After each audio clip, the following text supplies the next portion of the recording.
welcome to my kitchen. My name is Ahja King, and I am working today with the Deschutes Public Library to bring you a program on how to make freezer jam. Now, Oregon berry season is upon us. We are about to be inundated with all those wonderful berries of the summer, and this is just a great, quick, easy way to take those berries and preserve them for the rest of the year. Freezer jams are simple.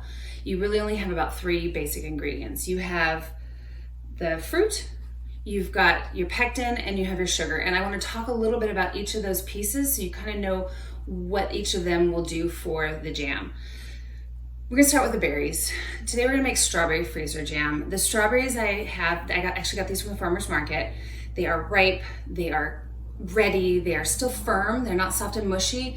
You want to find fruit that's nice and ripe. You don't want anything that's not 100% ready to go. Because there's so few ingredients in your jelly and jam, the ripest, best fruit is the best thing to get. I wouldn't recommend just going to the store and picking up fruit from the store. Fruit from the store tends to be picked before it's ripe, and so it's just not as flavorful. The next thing I want to talk a little bit about is the pectin. So when I went to the store, I found a couple of different types of pectin. There's the MCP, and then there's the Sure Gel. And when I looked a little closer, I realized they were both made by the same company, so I didn't really know what the difference was until I read the back. The MCP, well, let me tell you about pectin. So pectin is a fruit starch that helps the jam set up. It helps make it into the jam. It makes it gel. What the pectin needs in order to do that is sugar and citric acid. So the MCP doesn't have very much citric acid in it. You actually have to add in lemon juice as well. With this Sure Gel, this is like the original Sure Gel formula, it has enough citric acid where you don't have to add extra lemon juice. They both work great. I've used them both at different times. Today I'm gonna use the Sure Gel where you don't have to add any extra lemon juice. It's just so much easier. You just pull a whole step out. One thing about this, if you do use this particular brand that needs lemon juice, fresh squeezed is not best. It has varying degrees of acidity, and so you just want to go buy the fresh lemon juice in a bottle because it has a standard acidity. So we're going to use this one today, and what you'll notice when you open your pectin is you get this big, huge, long list of directions. They're a little bit confusing. And so I want to just show you some of the basic techniques of making freezer jelly so that the techniques are kind of all the same. So I just want to show you how to do it so that you can feel confident in doing it yourself at home. The next thing we're going to talk a little bit about is the sugar. Now, jelly is a lot of sugar. There's a lot of sugar in it. And it's gonna feel like you're putting a ton of sugar in, and you kind of are, but you need the sugar for a couple of reasons. You need it as a preservative. Also, sugar reacts with the citric acid and the berries, and that's what gives it the gel. So don't feel tempted to cut out some of that sugar for when you're using the original Sure Gel. Now, in the store, there's some pectins that will say low jelly or sugar-free, low sugar or sugar-free. Try those. If sugar is an issue in your diet, go ahead and give those a try. I used to make a low sugar raspberry jelly for my father-in-law, and he loved it. So that's really great. Another thing, you also sometimes find liquid pectin. Basically what we're gonna do today with the pectin is turn it into a liquid. And so when you buy it as a liquid, all you're buying is water, and you're paying twice as much. This runs a couple bucks. The liquid pectin can be up to $5. So just buy this. It's much easier, a lot cheaper. Okay, so I think that's all the little things I wanted to say about the individual ingredients. I want to talk a little bit about our tools that we're going to use today and things that you need. It's not much, and you don't really need anything special. That's what I love about freezer jams is with when you're cooking jams, when you're making canned jams, you need the pot and you need the filler, you need all that stuff. This is simple. You just need a few key components that I'm sure most people have. You just need like a soup pot, a bowl. I like to use a potato masher to mash the berries. If you don't have a potato masher, don't run out and buy one. You can always use, you know, the back of, or the bottom of like a jar that's flat. You just squish. You can use a can and squish it just to make sure everything's nice and clean. I also have this handy dandy funnel. It's a canning funnel. If you don't have one of these, don't stress. It just is helpful to get the jelly into the jars. But it's not really that big of a deal. If you have a nice ladle, that works just as well. Okay, so I just want to show you some of the basics. So I took my strawberries already, and we need 2 cups of strawberries. So I took the strawberries and I cut the green off, cut the little green cap off, and then I cut them into quarters or halves, just depending on how big they were. If you have really big berries, cut them down even smaller. And you need 2 cups, so about 2.5 cups of chopped strawberries will give you about 2 cups of mushed strawberries. So we're gonna take those 2.5 cups here and we're just going to mash them. This is the part that kids love. This is so much fun. If you have, even little ones can get in on the action because there's a lot of stirring involved, there's a lot of mashing, there's a lot of eating strawberries, which is really fun. I like to use a flat bottomed kind of container to mash up my strawberries because then you can kind of mash more. If the container is round, it's hard to kind of get in there. So we're just gonna mash these up.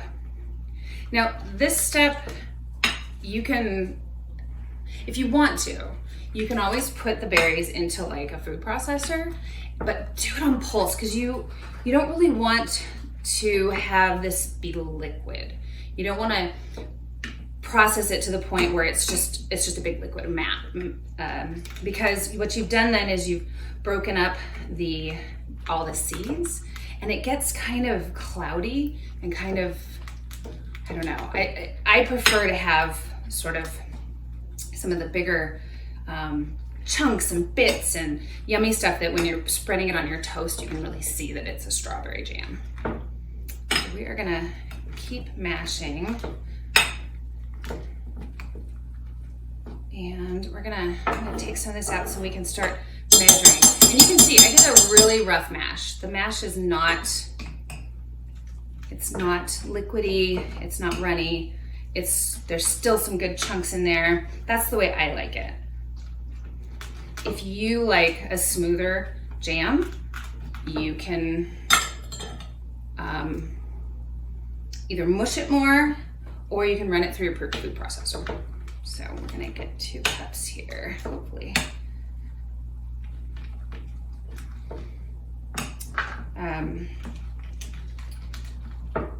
Like I said, berries, pectin, and sugar are about, they're the 3 easiest ingredients.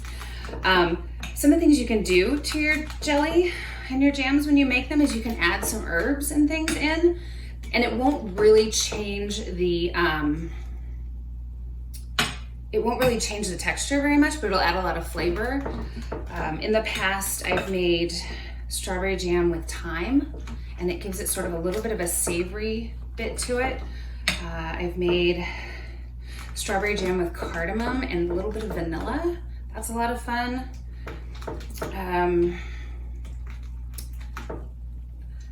What else? Oh, blueberries. I've done blueberries with cinnamon, and I know that sounds kind of odd, but it's actually really good. So I'm gonna keep mushing here. I probably should have had some of these mushed before, but it's okay. You're getting to see what it's really like to make this. All right, let's see how much we have here.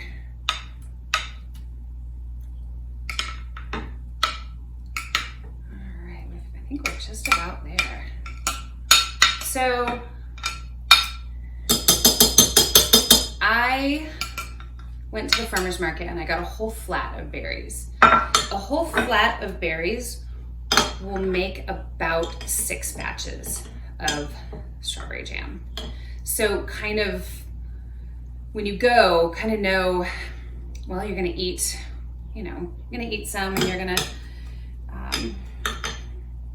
you know, some will kind of be too mushy. So you're gonna want to make sure you have enough to have a full 2 cups. Okay, let's put this away. And then we're gonna take this 2 cups of berry mush and pop it in there. All right. The next thing we're gonna do is we're gonna take 4 cups of sugar. I know it looks like a ton and it's gonna look scary, but trust me, just pour it in there. Just take a deep breath and get it in. And then you're gonna wanna stir. And it's gonna be really kind of grainy and dry at first. This actually needs to sit. The berry juices need kind of time to sort of macerate and mix with the sugar. And so you just want to really get it so there's no big dry clumps. And as soon as you have it as mixed as you can get it, and it kind of looks, I don't know, it lightened way up. There just seems like there's so much sugar in here, but I promise it's what you need. Okay, so once you get that all nice and mixed together, we're gonna set this aside. This needs to sit for about 10 minutes, just so that the sugar can start to dissolve and really mix with the berries. While we're waiting for this to happen, we are gonna create our pectin, our liquid pectin. So I have the original sugar gel. You take the bag out and we're gonna pour it into your soup pot along with 3/4 of a cup of water. All right, so it kind of gets clumpy and it looks kind of not very appetizing, but you just keep stirring and it'll eventually all dissolve and come together. I'm gonna bring this to a boil, and then you need to let it boil for 2 minutes. So once you get it all stirred and it's all dissolved, you bring it to a boil for 2 minutes, and then you can just cut the heat off and we're on to the next step. Once your pectin comes to a full rolling boil, while you're stirring constantly, you let it boil for 2 minutes, and we're almost there. And then we'll just take it off the heat and let it sit just a little bit to cool down just a bit before we add it back to our berries. Some of the problems that can happen with making jams is that it doesn't set up, is one of the issues. And sometimes it's not letting your pectin cook long enough to become liquid long enough. But really it's not that big of a deal, because then you can just call it strawberry syrup and put it over vanilla ice cream, or dip cookies in it or whatever. So it's really not a bad problem. All right, so this has been full big rapid boil for 2 minutes. I'm gonna turn that off and kind of move it. We wanna just cool it down a little bit. We just don't wanna pour it in boiling. Now back to our berries. They've been sitting in the sugar for about 10 minutes. Most of the sugar has dissolved. The color's kind of coming back, which it's always kind of like magic. Like the color kind of goes away and then the color starts coming back. So as the sugar dissolves, it starts turning more red and sort of more the color you are used to for strawberry jam. Another way you can tell if it's ready to go, when you're stirring it, if you can hear it and it sounds like you're stirring against sand, then you still have a lot of sugar crystals and you need to just kind of stir it a little more. All right, this is pretty good. Okay, so we're gonna take, and that's really hot, so I'm gonna grab a pot holder. Hang on. We are gonna take our pectin, that's now liquid pectin, and we're gonna just pour it in to our strawberry mix. Make sure we get it all. right? And it's funny because the minute it hits, it literally starts to gel up. It just starts to go right away. So you're gonna wanna stir that in.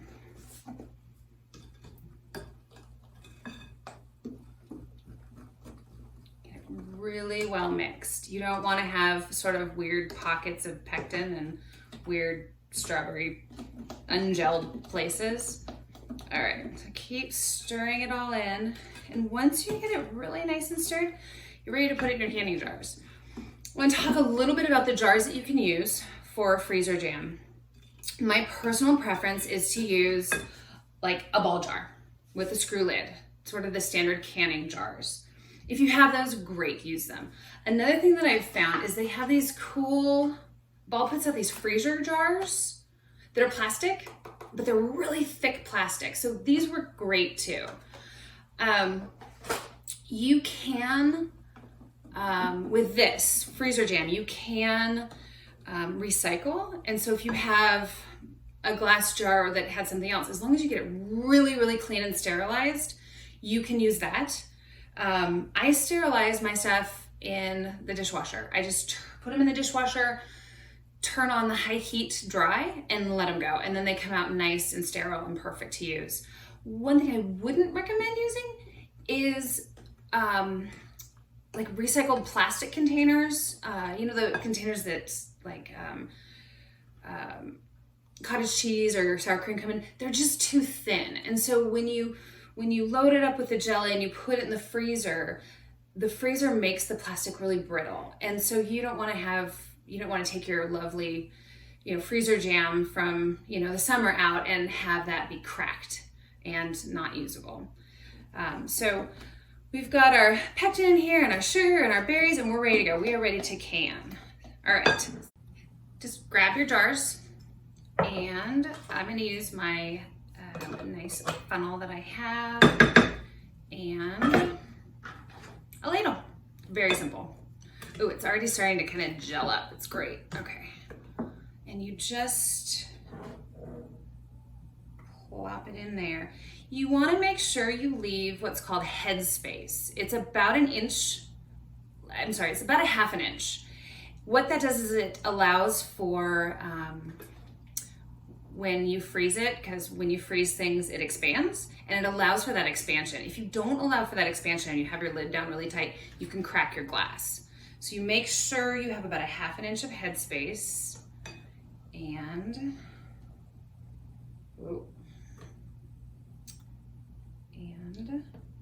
that's it.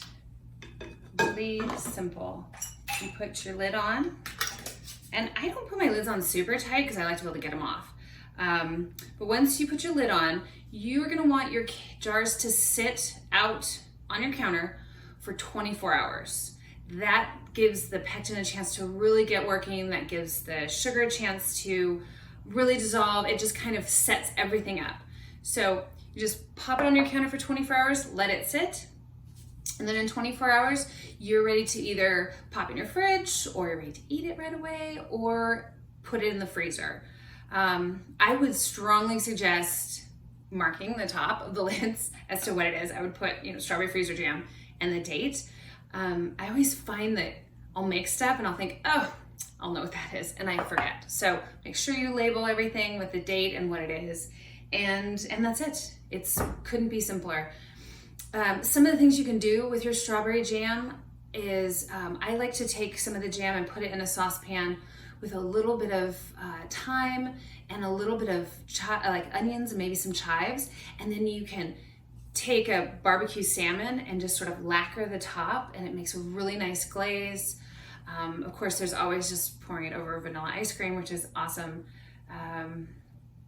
There's all kinds of things you can do with the jam instead of just putting it on, your PB&J or your lovely sourdough or whatever. So, experiment and have fun. And thank you so much for joining me. I appreciate it. Okay, bye-bye.